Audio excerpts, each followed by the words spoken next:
Well, so far I got to 2 of the questions. And I want to thank you so far for these 2 questions. You were very gracious with me. They're very easy. The first one says, you said that the Seventh-day Adventist churches were Babylon. Is that correct? No, I said the exact opposite.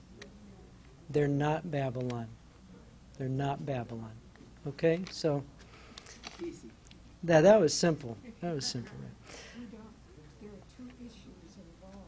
We teach the correct understanding of the state of the dead. That's one. Right. And we keep commandments. And as long as we do that, they can't really call us God. That's right, Ms. Larson. Absolutely. Mrs. Larson said that the 2 primary characteristics that Ellen White laid out for a church being Babylon is they believe in the immortality of the soul and Sunday sacredness. You know, I had a gentleman from, I'm not going to mention the state again, but a gentleman on the East Coast, and he said, but Bill, there's 8 churches in the book of Revelation. That's why the Seventh-day Adventist Church is Babylon. I said, no, there's 7 churches. And the last church is Laodicea, which means, do you know what Laodicea means? Well, okay, they're lukewarm, but it means a people judged. A people judged. And so the Church of Laodicea began in and around 1844 and comes down to the end of time. That's Laodicea. That's Seventh-day Adventism. Would you agree that they're in apostate? Oh my, Sam. Definitely. The next question says, my dear husband is close to retirement, but at this time he has a partner that is so ungodly. He has a filthy mind and mouth. How can my husband preserve his faith? The man won't listen to my husband's words of life from the Bible. Well, number one, the only way any of us can preserve our faith is to have a vibrant devotion time.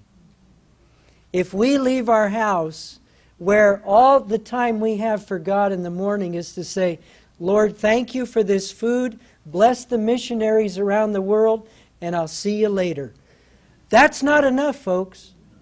That's not enough.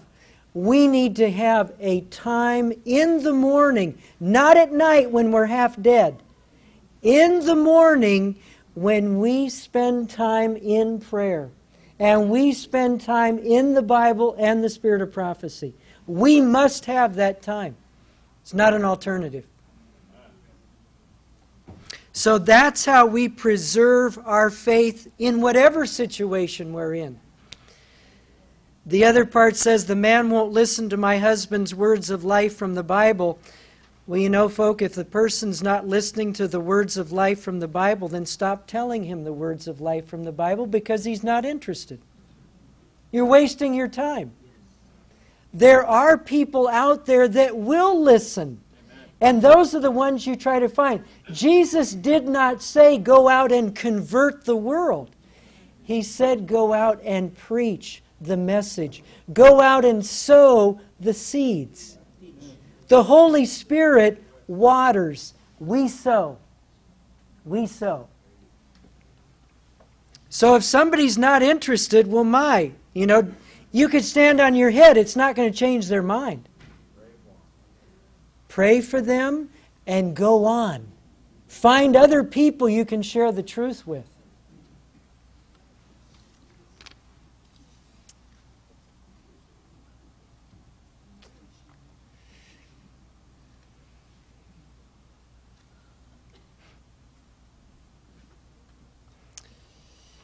What do you think? I've heard that if a person eats meat, then he or she won't have or won't receive the spirit of prophecy. Is this true? Not quite sure what you're meaning by that. I will say this. Eating meat is extremely harmful to your health, not only to your physical health, but also for your mentality, for your mindset. There's no question about the ill effects of meat. I was sharing with my daughter the other day because she's in a small private Seventh-day Adventist school in the area where we live.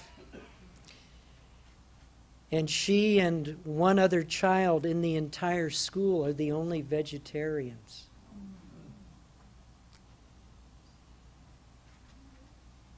Folk, when we take meat into our bodies, we're not only getting the nutrients from the animal through the animal's blood, but we're also taking the animal's waste and his diseases through the blood that's in the meat into our system. That's what makes the meat taste good. Yeah, the diseases, that's right, Pete.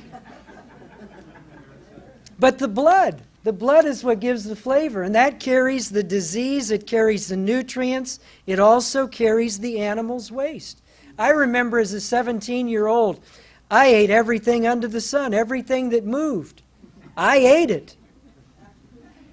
Until I went to a real fancy restaurant in Silicon Valley where I grew up. And I had a steak. And I was 17 years old. And I got home that night after having a nice thick, steak about this thick. And I laid down in my bed. I was an athlete. I exercised and ran, lifted weights. I laid down on my bed that night and my chest started having this intense pain. And I said, I looked up in my ceiling, I said, what is wrong with me? I am a healthy, 17-year-old, athletic young man. Why is that happening to me? I had this terrible pain in my chest. And I didn't understand it, but a couple of years later, the first Seventh-day Adventist I ever met, she explained to me that when we eat flesh food, we take in the animal's waste. And so our heart has to throw off not only our own waste, but also the waste of that animal through that flesh. That's why people get heart attacks that eat flesh food, among other illnesses. Now, as far as not receiving the spirit of prophecy, I think what the person is saying is that they won't receive the latter rain. Folk, if you go back, not only are the Jews, were they Seventh-day Adventists, but the children of Israel were Seventh-day Adventists also. And many, many of the children of Israel never went to the promised land. Right? Many, many Seventh-day Adventists died on the borders of the promised land. Do you know why? Because they lusted for the quail and the flesh pots of Egypt. Okay? I remember sharing when I first started teaching in Pennsylvania outside of Philadelphia. I was sharing with the children about eating, what was proper to eat. And I told them, I said, young people, let's read the story. I think it was in Numbers chapter 11, where the children of Israel lusted for the flesh pots of Egypt and the quail and all that. And a plague came down, and they were killed. And I said, young people, that's the result of an improper, flesh-filled diet. And I had a little 7th grade girl. She went ballistic. She went ballistic. My family, we've been eating flesh for years, and we're solid Seventh-day Adventists. I said, you better think again. You better think again. So will those who are eating flesh food be ready to receive the latter rain? I'd say no. I'd say no. If we're doing, folk, what we know is wrong, if we're living unhealthy, and we're squelching the message of truth and right, are we going to be ready for more light? Are we going to be ready for more power? It's not going to happen. That's right, Sam. Have you ever talked to a Jesuit priest in person or been threatened by them? Please give details.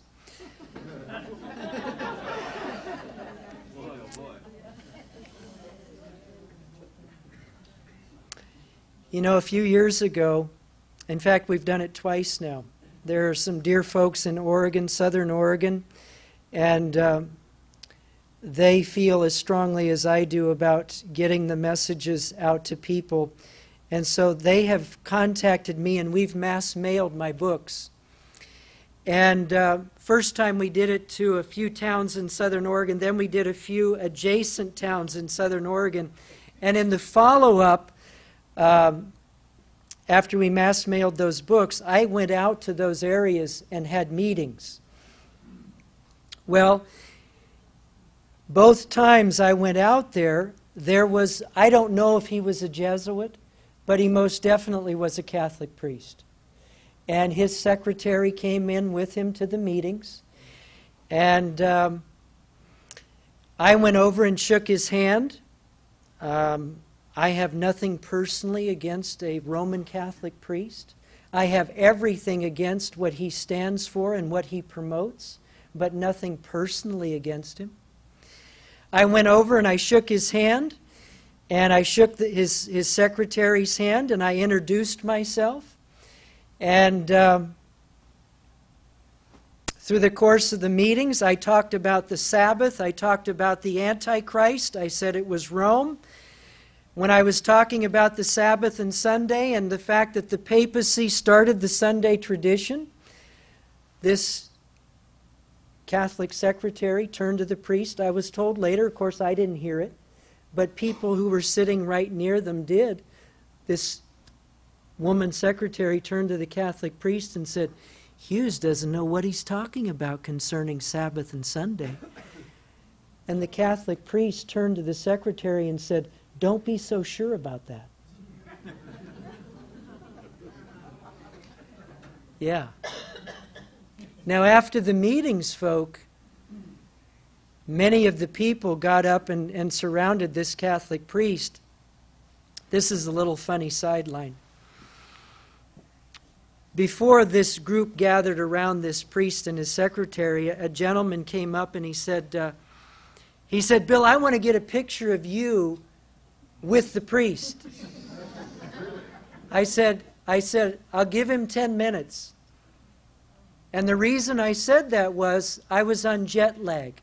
And it was already about 8:30 Oregon time, which made it 11:30 Florida time. And that's exactly right, Dwayne. I don't do well when I come to the West Coast because of jet lag. It's very difficult because I live a very stringent lifestyle health-wise. I do get to bed somewhere around 9, 10 o'clock, right in that area on a nightly basis. The gentleman said, I said, "So I'll give you 10 minutes. If you can get him up here, that's fine. I'll be glad to take a picture with him." He said, "And I know the caption that I'm going to have for the picture." I said, "What's that?" He said, "Beauty and the Beast." I'm not sure.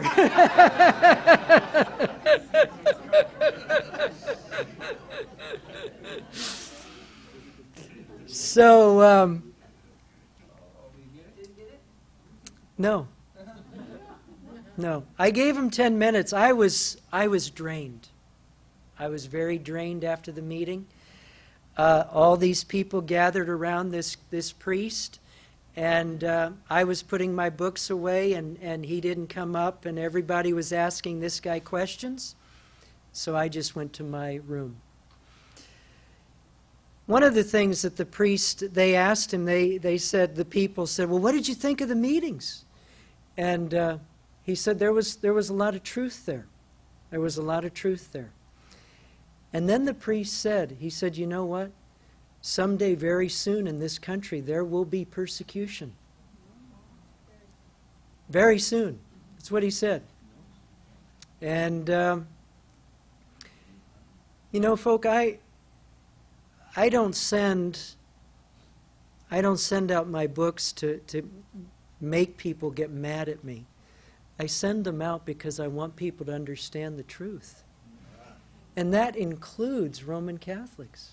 That includes Roman Catholic priests. As far as meeting a Jesuit in person, I don't know. The only guy that was ever even close that I think was a Jesuit priest was before I ever wrote these books. I had an evangelistic series up in Maine. And an interesting sideline to this story is they put an evangelistic series that I did on the Three Angels' messages on television. And it was on for, there were, 30 parts to the series, and one aired every week. And after the first 9 programs, I went right down through the Three Angels' messages. What it meant to fear God, what it meant to give glory to Him, what it meant that the hour of His judgment has come. Went right down through, and then we got into Babylon and the beast in his image. After the 9th program, the Roman Catholics and the evangelicals in that community, they called the TV station in Maine and they said, "You either get that guy's tapes off the air or we are going to shut you down." Now that was after 9 programs. And it just shocked me that when I was up in Maine having this evangelistic series, one morning about 6:30, I turned on the news. I wanted to hear the news. Well, I noticed another religious broadcast. And this religious broadcast had been aired in Maine for years. For years. And it was allowed to stay on the air. And I thought, why is it that these people are so upset with my series, but they love this other man's broadcast? You must be doing something right.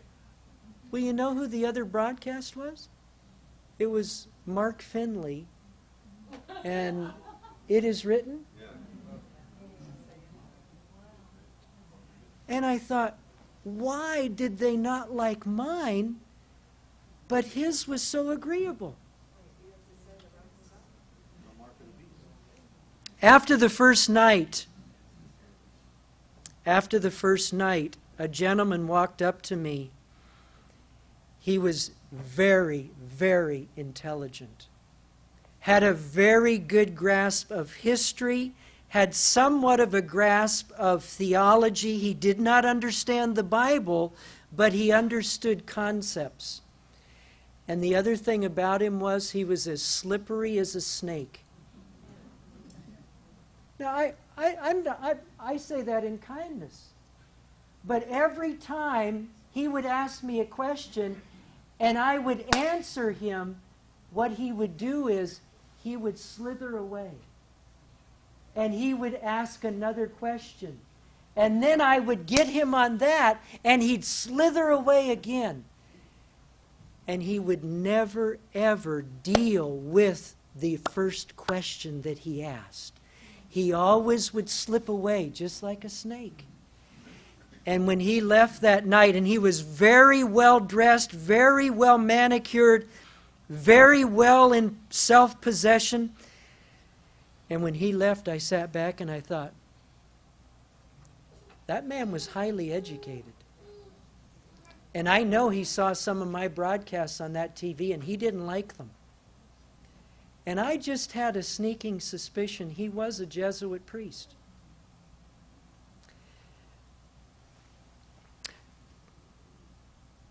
Dwayne said something very interesting at lunch to me that fits into this. When Elijah was at Mount Carmel, there was one person missing. Ahab was there. The priests of Baal were there. The people were there. But there was one person who was most angry with Elijah, but wasn't there. Who was it? Jezebel. Jezebel stayed at home and allowed these other people to do her dirty work. And folks, since we've been mass mailing The Secret Terrorist and the Enemy Unmasked to various parts of the country, focusing very heavily in Central Florida, I have received many, many letters from people that they were very expressive of their anger with me. They have threatened to try to shut us down. As I told you, the postmaster of Central Florida contacted the post office where I mass mail and said, "You stop that nut from mass mailing his books." And the Eustis, the post office where we mail, said, "This is still America." I've been contacted by Tallahassee. Get a lot of garbage in the mail. I get my books back sometimes, and they've been through a shredder with little notes that say, "You're next." Folk, you know, you say, "Well, Bill, why don't you stop doing it then? Why do you keep doing it? Are you a masochist?" No, folk, I believe the people of this country and of this world deserve to hear the truth. I believe that.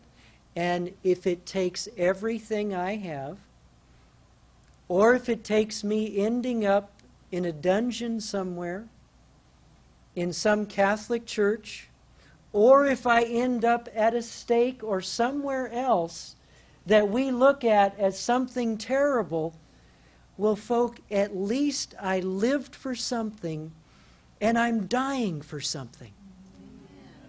And that's what I'd like to be known for. That I lived for something and I died for something.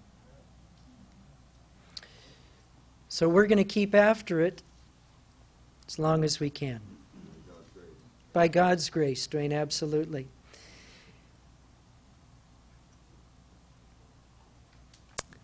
If you can give me some more information about the last day events, please provide that for me.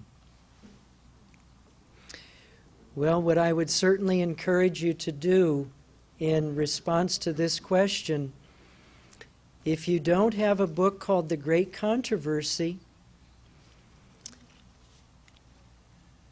please see me after these meetings and we'll get you a copy of that book. Because if you want to understand what's happening today and in the near future, that's the book to read. Amen. Tithe. Where do I do it? I feel guilty not giving it to the conference. You know, that's a very fair and a very honest question. All of these are honest questions. I appreciate them.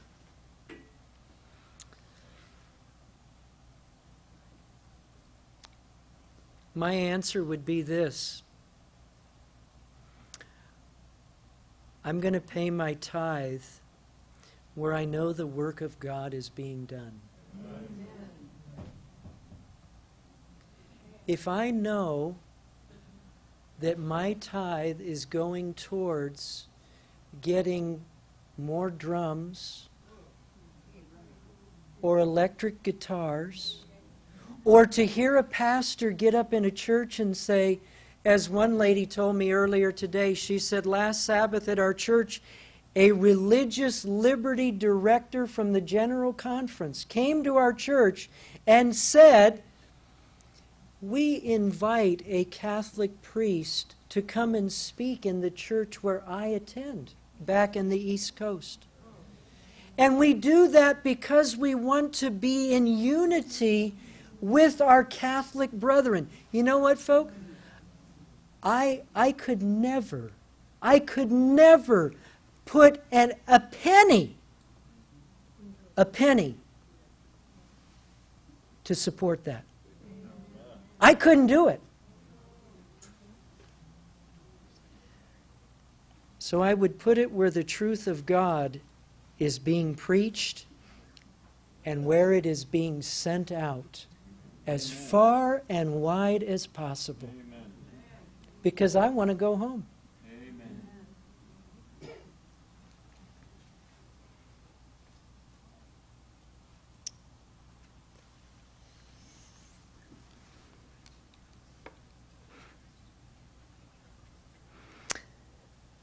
Amen. Let's see. I recently received 2 DVDs from Truth Triumphant.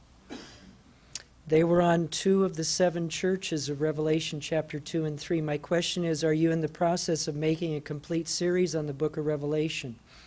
If so, are you making it available through your ministry when it's done? We are in the process of doing a series on the book of Revelation. We're currently at the end of Revelation chapter 6 on the 7 seals. I do have all the DVDs, and they most certainly are available. We try to keep and I don't want to get into prices and all that, but we try to keep that very reasonable because I don't run a business, I run a ministry. So, yes, if you are interested in getting more DVDs on the book of Revelation, they're certainly available.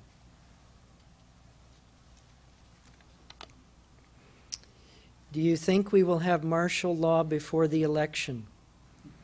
If not, who do you think will be elected?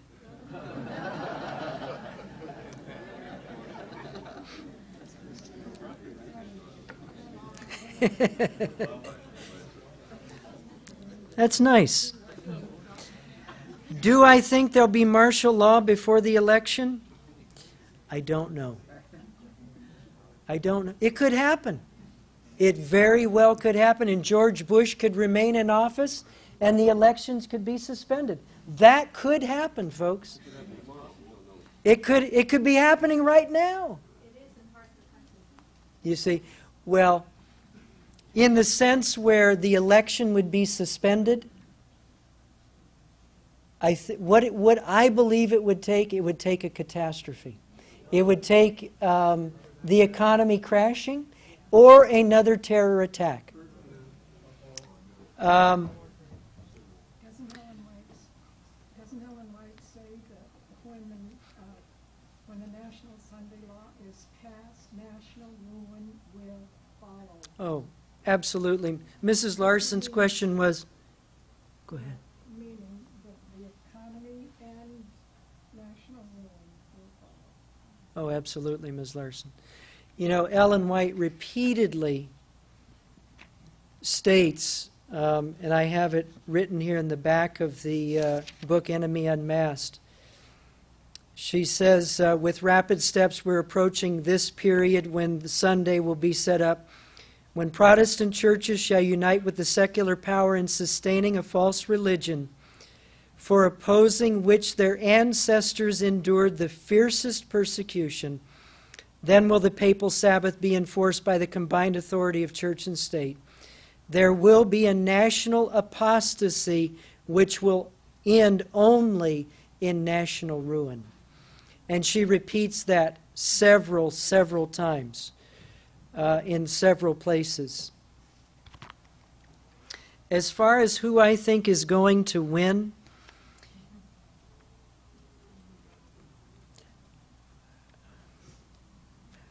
I have heard who they say has already been selected to win. Hillary Clinton. Now, let me read a statement to you.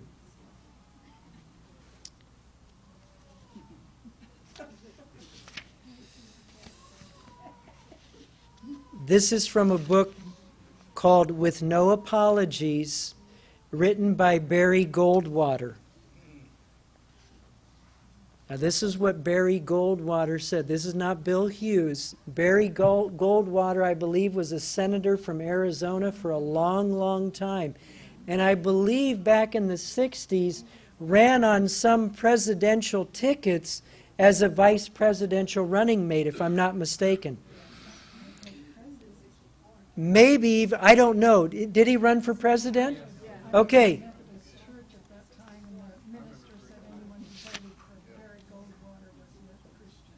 Okay.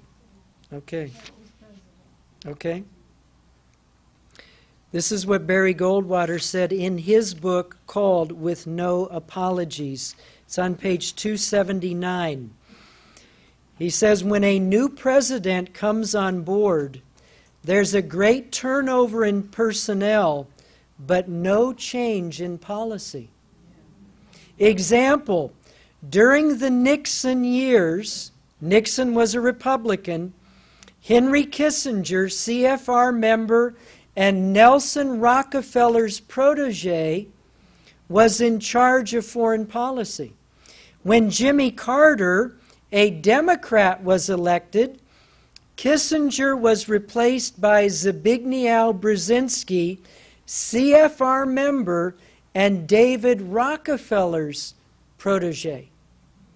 The point is, it doesn't matter if a Republican gets in or a Democrat gets in. The same policy, basically the same policy, will be carried out on major, major issues. Notice in Barry Goldwater's statement, he said that Kissinger and Brzezinski were both CFR members. And a little bit of research, which I did in the book Enemy Unmasked, on the CFR, chapter 6, the CFR, another Jesuit front.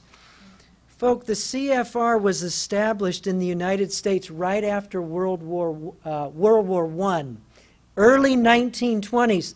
The man who started it was Woodrow Wilson's second self, a man named Edward Mandell House. Edward Mandell House was trained in Europe by the wealthy families of Europe, and that means the Rothschilds. So Edward Mandell House, who started the CFR, was directly connected to the Rothschild family in Europe. Well, F. Tupper Saucy in the book Rulers of Evil said that he looked up in the Encyclopedia Judaica about the Rothschild family. And the Rothschilds, according to the Encyclopedia Judaica, they hold the keys and are the guardians of the Vatican's treasury. So, folk, what you have is simply this. You have a politician who is controlled by the wealthy, controlled by the CFR, and you take that right on back to the Jesuit order.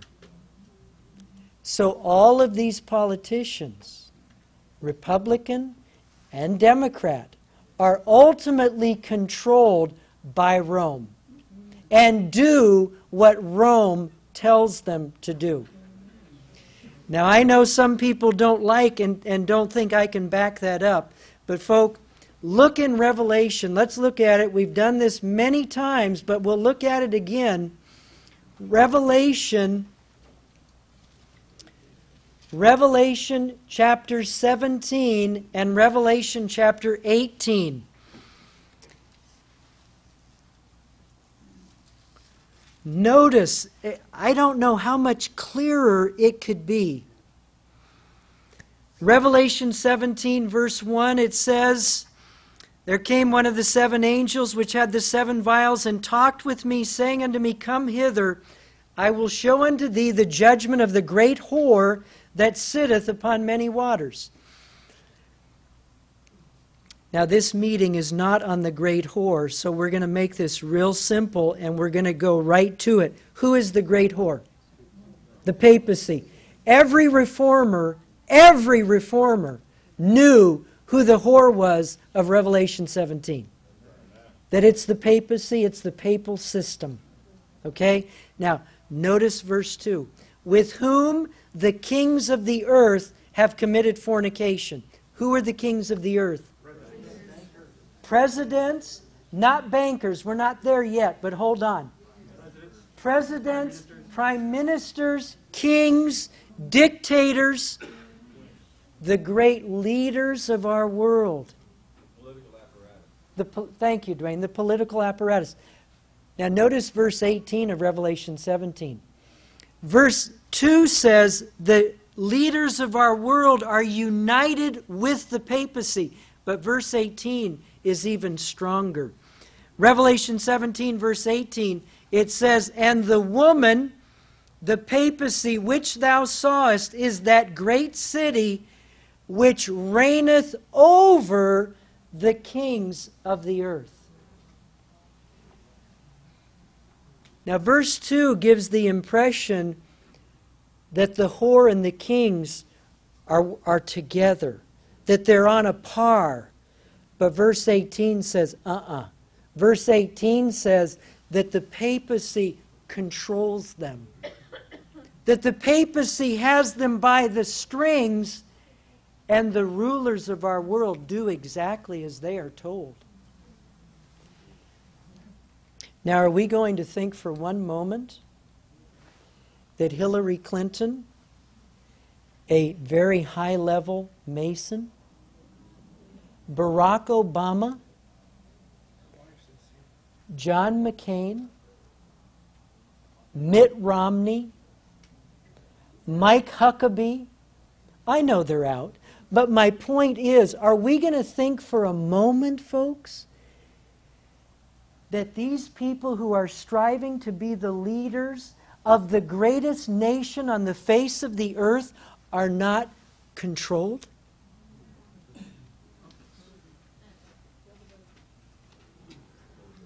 Revelation 17 says they are. The Bilderbergers are yet another front. They're another front behind which the Jesuits operate.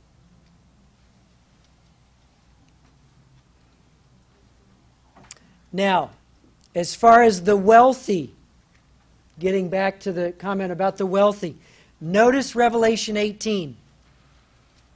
It's so clear, folks. I don't know how much clearer it could be. Verse 11, and we'll read through verse 15. The merchants of the earth shall weep and mourn over her, and her is Babylon the Great, the papacy. For no man buyeth their merchandise anymore. Who are the merchants that sell and buy merchandise? Businessmen, bankers, corporations, the economic powers of the earth. What's that? Wall Street. Fair enough. It then goes on down through verse 12 and verse 13, and it sells all the things that they sell. The merchandise of gold and silver and precious stones of pearls, fine linen, purple and silk and scarlet, and all thine wood. All manner vessels of ivory, all manner vessels of most precious wood, of brass, iron, and marble. And then verse 13 continues. Now notice verse 15. The merchants of these things. Now how did they get their wealth and their power? Notice what verse 15 says, folk. The merchants of these things which were made rich by her. So how did Sam Walton become a mega giant? How? You say, because he was a hard worker. That's not what Revelation 18 says. It says by her. By her. Now you say, well, how about some of these people like Bill Gates who had this incredible invention to be able to put together a computer system? Well, folk, I can't sit here and say the Catholic Church showed him how to do that. They didn't. He had a gift, but where does Bill Gates put his mega billions of dollars into what kinds of charities? Catholic charities. Because his wife is a devout Roman Catholic.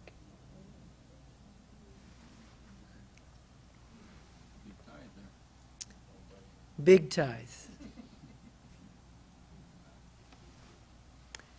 So the world's wealthy, from the Rothschilds to the Rockefellers, J.P. Morgan, Stanford, Dressel, all of those people, Jacob Schiff, Alan Greenspan, all of the men who have ever run the Federal Reserve. The man in today, I don't know how to pronounce his name. Bernanke, I think it is? Bernanke. Folk, he wouldn't be put at the head of the Federal Reserve if he wasn't doing exactly as he was told to do. You say, but wait a minute, he's trying to save the American economy. He is inflating and making the dollar worthless. Worthless. They have to do something to bring in America. So, the election is a farce. All of those who are running are controlled. They are being told exactly what they're to do, and it's a distraction from what we are supposed to be doing.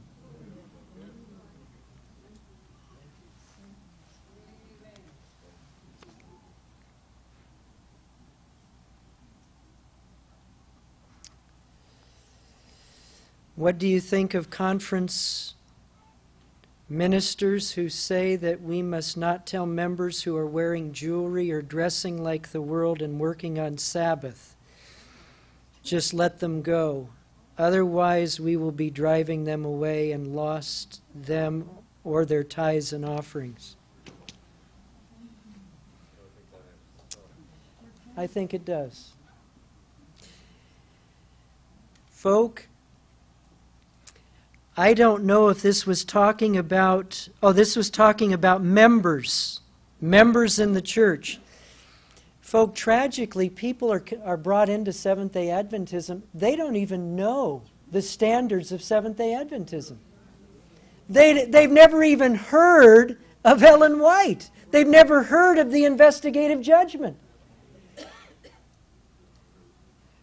So it's a pitiful, it is a pitiful situation.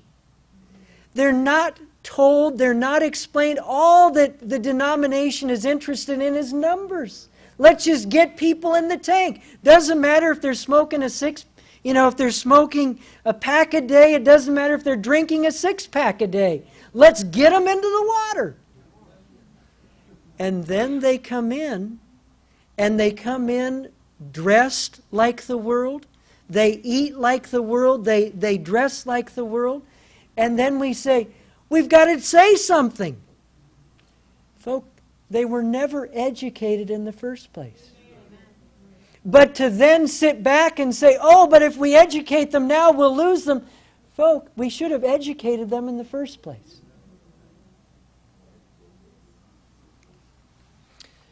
Now, I want to preface and couple those comments with something else.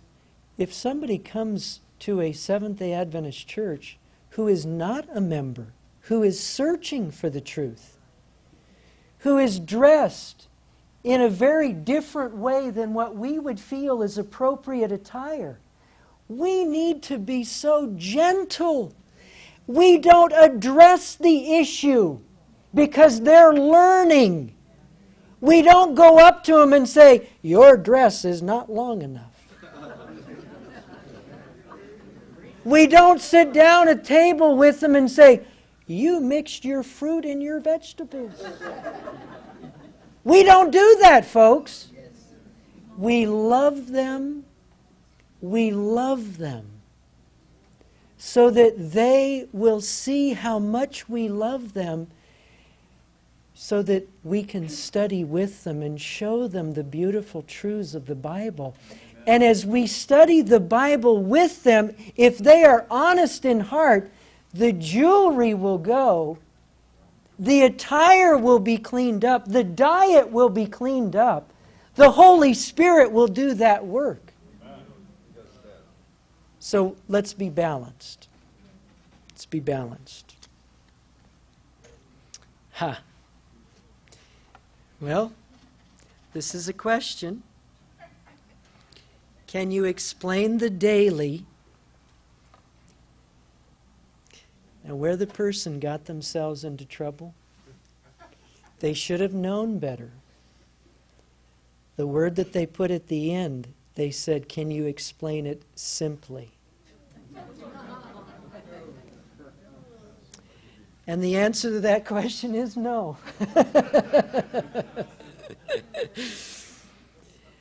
I believe I can explain the daily very clearly, but I don't believe it's something that can be done simply. I will say that Ellen White counseled brethren in the early 1900s, among whom were Willie White and A.G. Daniels, and I even believe there were some other very prominent Seventh-day Adventist leaders in the early 1900s who were making this an issue. S.N. Haskell and John Luther. Okay, were they involved in it too, Dwayne? Okay. And you know what Ellen White's counsel was to them?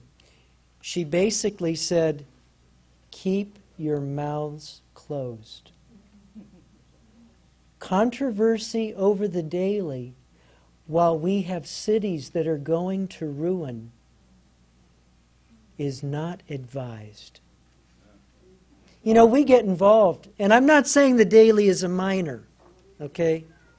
The daily, ma'am, is discussed in Daniel chapter 8 and in Daniel chapter 12.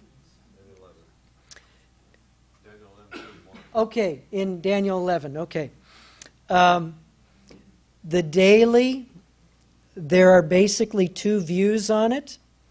One is that it's paganism as it attacked the sanctuary of God. Another view is that the daily is an attack on the ministry of Christ as our sacrifice and as our high priest. And in both cases, the daily is something that comes under attack, as I see from Scripture, through the little horn of Daniel chapter 8. So, I guess that's simple. You want to read a quote? There's a good Right on the explanation daily? of the daily in Bible Commentary Encyclopedia, Volume 10, under the topic daily. If the person wants to read there, they can have a brief overview of the denominational view of the daily, and in its short run, short history of it. Okay, where is that? I know there's a lot in early writings. SDA Bible Commentary, Volume 10, the old green set. If you have the Volume 10, it's called the SDA Encyclopedia. Just look up the word daily, and they give you both views in the denomination, starting from Miller and closing with the early 1900s, which today is the view being taught by the denomination. Okay. The Conradi view is the one being taught. Okay. Early writings. Okay, so we have early writings, page 74 and 75, and also in volume 10 of the Seventh-day Adventist Bible Commentary. Encyclopedia. Okay, and if somebody doesn't have those books, I'm sure that the church here would do everything they could to either photocopy the material for you or let you read those books.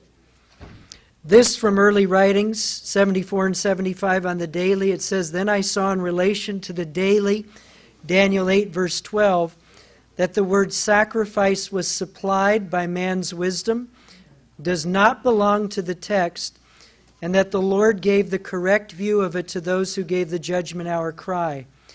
When union existed before 1844, nearly all were united on the correct view of the daily. But in the confusion since 1844, other views have been embraced. Darkness and confusion have followed. Time has not been a test since 1844, and it never will be again. Okay. Thanks, Sam. Let's see here. Whom do you think is or will be the next person to be president? Okay, is it worth casting our vote? I've been accused of everything else, so it doesn't matter. I don't want to sound un-American, but folk, your vote doesn't make a bit of difference. It doesn't. So,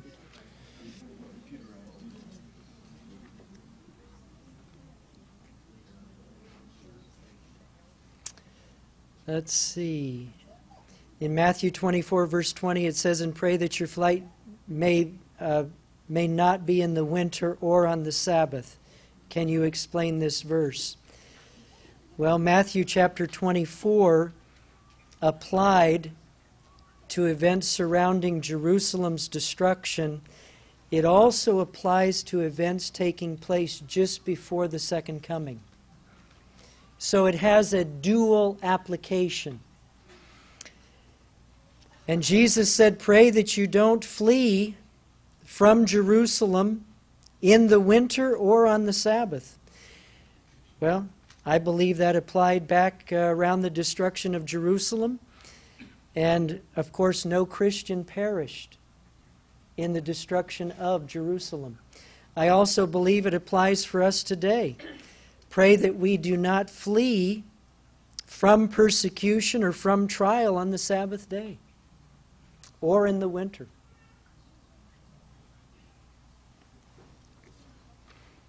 Let's see here.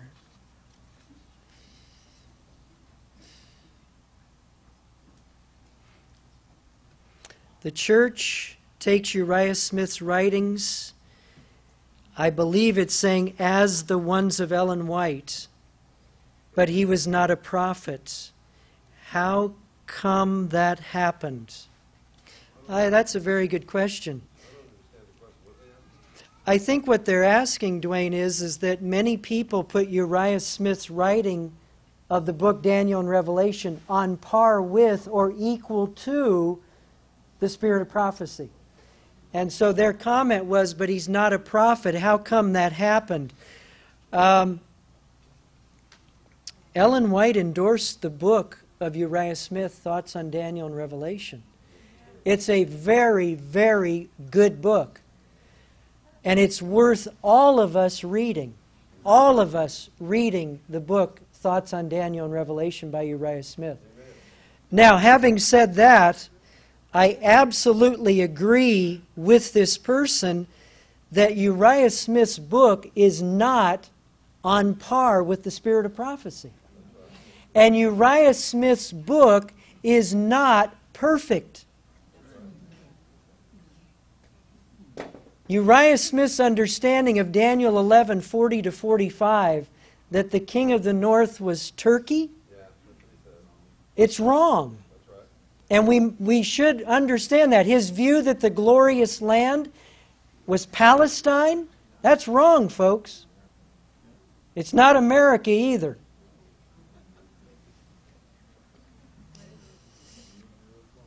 Now, the glorious land is the church. Think about it, folks. Think. What made Israel glorious? What made it a glorious land? The presence of the living God. That's right. And so when probation closed on the Jews, in what year? No. 34 AD, probation closed on the Jews at the stoning of Stephen. Where did the glorious land, where was it now? Where did God manifest His presence after He departed from Israel? Where did he manifest his presence? In the United States in 34 AD? No, he didn't. In Jerusalem? No, he departed from Israel in 34. He manifested his presence in his church. His church became the glorious land in 34 AD, and it has been the glorious land ever since. I met with some gentlemen. I may have told you this story, and I'm not going to belabor the point, but some young men came to my room where I was staying in London a few years ago, and they said, Pastor Bill, we have some light that you need to receive. I said, okay. And so they pulled out their laptops and they flashed them up on the wall, and the charts were beautiful. And we finally came down to the brass tacks, and I said, okay, I've seen your presentation. Now I have a question for you. The glorious land up to 34 AD was what? They said it was Israel. I said, I agree. We're on the same page. I said, after 34 AD, what was the glorious land? They said, the United States of America. I said, now wait a minute. I said, when did the United States of America rise on the scene of Earth's history? They said, down in the 16 and 1700s. I said, so you're telling me that in 34 AD, America that was not even in existence became the glorious land? They said, yes. I said, you and I have just parted company. I will never believe what just came out of your mouth. So, back to Uriah Smith. No, he was not a prophet. There are several things in his book on Daniel and Revelation that are not correct. Daniel 11:40-45 is one. Another thing that no Seventh-day Adventist can prove is Uriah Smith's view on the seals. You cannot prove it, folks. If you go back and read it, he does not have one Bible verse or one statement from Ellen White to prove anything that he has written on the seals. His view on the trumpets is incorrect also. So that's just a few of the things. But it's still a good book to read. And I would encourage, I still read out of the book, but I take it with a grain of salt. Pastor Bill, I recently read that Jan Paulson was attending a church where he told the people to burn the secret terrorist book. Not only that, but to ask for more and then burn those as well. I think it was in your newsletter, but I'm not sure. Well, to set the record straight, a lady from Uchee Pines in Alabama called me on the phone one day and she said, "Are you sitting down?" I said, yeah, I could be sitting down. She said, a young man and his mother just came into my office and they had a story to tell me. I said, okay. She said they told her they were at some meetings with the General Conference president, was the keynote speaker. During the meetings, according to these individuals, he held these two books up. And he said, folks, if you have these books, burn them. If you don't, the man who wrote them will give you free of charge one copy of each. He said, write to him, order your own free personal copy of both books, then burn them. Now you say, Bill, you know, a young man and his mother made this comment. You didn't hear him? No, I didn't hear him. I didn't hear Jan Paulson say it. But you know what, folk? If Jan Paulson was trained at Tübingen University and was trained by the top ecumenical Jesuit scholars in the world, I don't think it's far-fetched that he wouldn't like the secret terrorist and the enemy unmasked. Is that fair? Okay. Now, I'm coming into a time slot. I know there's another meeting at 6 o'clock. And so what I'm going to do is I'm going to take about 3 more minutes, then we'll have closing prayer so that we can take a break, and then all who can get to June's class. I greatly appreciate the newsletters that June has put out on country living. She makes it so practical and just brings it right down to brass tacks, and I appreciate that.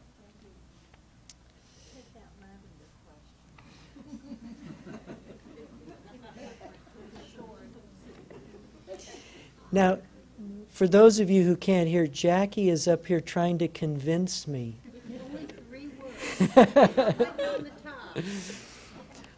Jackie said that I should read this one on this lavender paper, and I can't imagine who wrote this one. We're all so curious. Okay, Jackie. Our Archbishop's Jesuits. You know, Jackie, my understanding is that they're more than that. They're more than that. Especially the provincial Jesuits. You know, in the Jesuit order, you have levels like you have in any organization.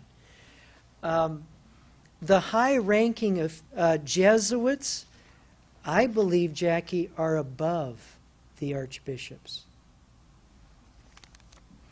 Now, whether all the archbishops are part of the Jesuit order, I don't believe so. I'm sure some of them are. Yeah. Should we be concerned with Samuel Bakioki's books and teachings?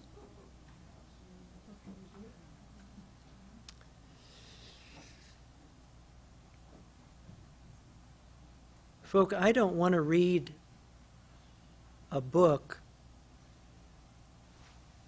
I don't want to read material from a man who claims to be a Seventh-day Adventist scholar who's going to try to tell me that the papacy is not the Antichrist.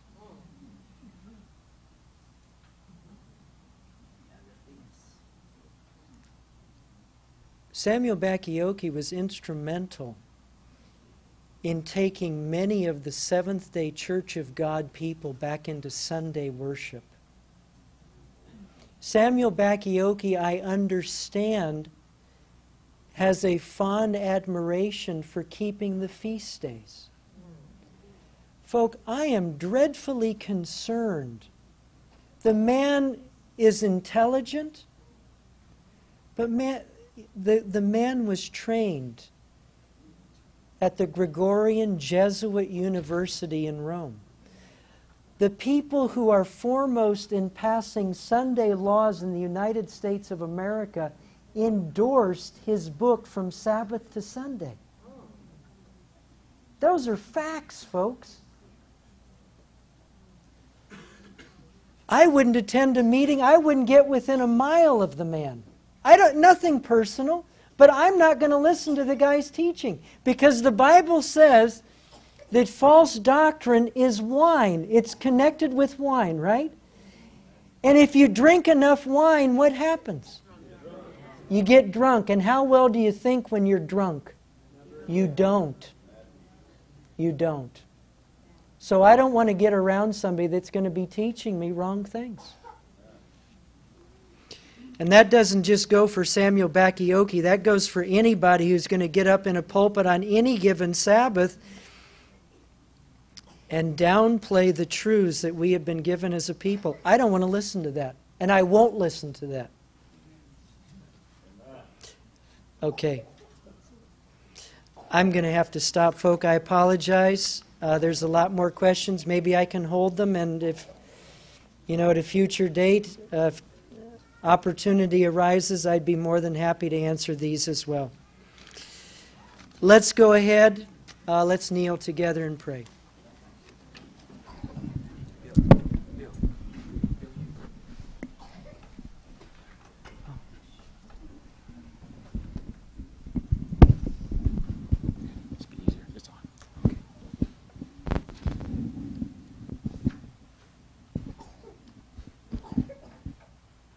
Dear Father in heaven, thank you for being with us throughout these meetings.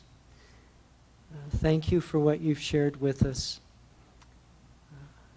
Father, I pray that in fulfillment of your promise that you gave to the church at this time, you said, pray that your eyes would be anointed with eye salve that you could see. Father, we're so blind. We are so blind. We don't have a clue of what's going on.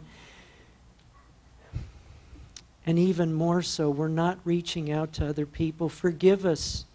Forgive us for our indolence. Forgive us for getting our mind on every other thing but what you've asked us to do, and that's to reach out to lost humanity.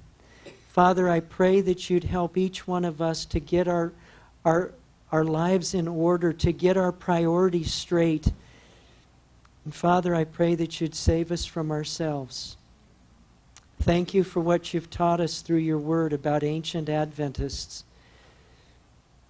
I pray that you'd strengthen us to walk in your truth, to defend your truth, to exalt your truth, and to share it to the ends of the earth. Please bless all the precious people that have stayed for all these meetings. Strengthen each one of us to recommit our lives to Christ right now and to determine that we are going to let our light shine before all the world. In Jesus' name I pray.